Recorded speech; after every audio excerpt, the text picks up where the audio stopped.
بسم اللہ الرحمن الرحیم۔ السلام علیکم۔ العلم سٹی میں خوش آمدید اسٹوڈنٹس۔ جیسا کہ آپ جانتے ہیں فرسٹ ایئر کے اردو کی آسان ترین تشریحات کا سلسلہ جاری و ساری ہے۔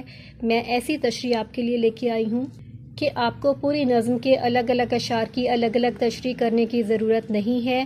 آپ کو کچھ ایسی سلیکٹڈ لائنز کی تشریح میں نے تیار کی ہے کہ اس نظم کا کوئی بھی شعر آ جائے تو آپ یہی تشریح لکھ سکتے ہیں۔ آپ کو بار بار الگ الگ اشعار کی تشریح لکھنے کی ضرورت نہیں ہے۔ اس طرح سے آپ کا جو تشریح یاد کرنے کا برڈن ہے وہ کافی کم ہو جاتا ہے۔ تو آپ دیکھ لیجئے طریقہ کار۔ نظم نمبر 8 آج ہم کریں گے۔ اس کا عنوان ہے خطاب بجوانان اسلام۔ شعر جو ہیں وہ میں نے سیمپل کے طور پر لیے ہیں۔ سب سے پہلے آپ حوالہ کلام لکھیں گے۔ نظم کا عنوان آپ جانتے ہیں اور شاعر کا نام ہے علامہ محمد اقبال۔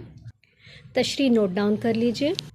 شاعر اس شعر میں مسلم نوجوانوں کو ان کے تابناک ماضی کی طرف توجہ دلاتے ہوئے کہہ رہے ہیں کہ ان کا تعلق ایک عظیم قوم سے ہے، لیکن آج یہ قوم بھلا چکی ہے کہ کبھی وہ سربلندی کی مالک تھی۔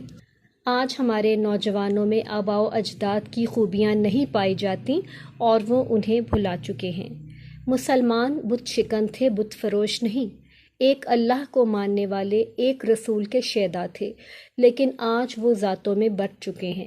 یہاں تک ایک شعر کی تشریح مکمل ہوتی ہے۔ دوسرے شعر میں اس کی جو تشریح ہے وہ آپ اگلے پیراگراف سے لکھیے گا۔ دوسرے شعر میں اقبال نے نوجوانوں کو ان کے زوال کی وجوہات بیان کی ہیں کہ تم صرف باتیں بناتے تھے اور وہ عمل کرتے تھے، تم کاہل ہو، وہ محنتی تھے۔ مسلمان ہاتھ پہ ہاتھ دھرے بیٹھے ہیں، حالات بدلنے کی کوشش نہیں کرتے۔ مسلمانوں نے علوم و فنون کی طرف بھی توجہ دینی چھوڑ دی ہے، جبکہ اہل یورپ نے ہماری کتابوں سے خوب فائدہ اٹھایا۔ ہمارا علمی خزانہ یورپ کی لائبریریوں میں ہے۔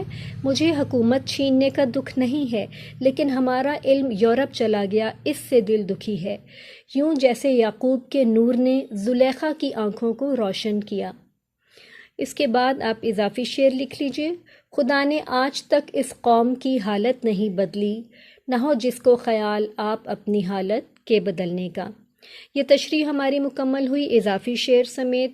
آپ اس کو نوٹ ڈاؤن کر لیجئے۔ اس میں الگ الگ مفہوم لکھنے ضروری نہیں ہیں، آپ لکھنا چاہیں تو لکھ بھی سکتے ہیں، ورنہ اتنی تشریح کافی ہے۔ اور اگر آپ شعر کے اکارڈنگ خود سے اس کو تھوڑا سا ایکسپلین کرنا چاہتے ہیں تو وہ اس میں تھوڑا سا ایڈ کر دیجیے گا۔ یہ ایک جو پیج کی تشریح ہے یہ کافی ہے۔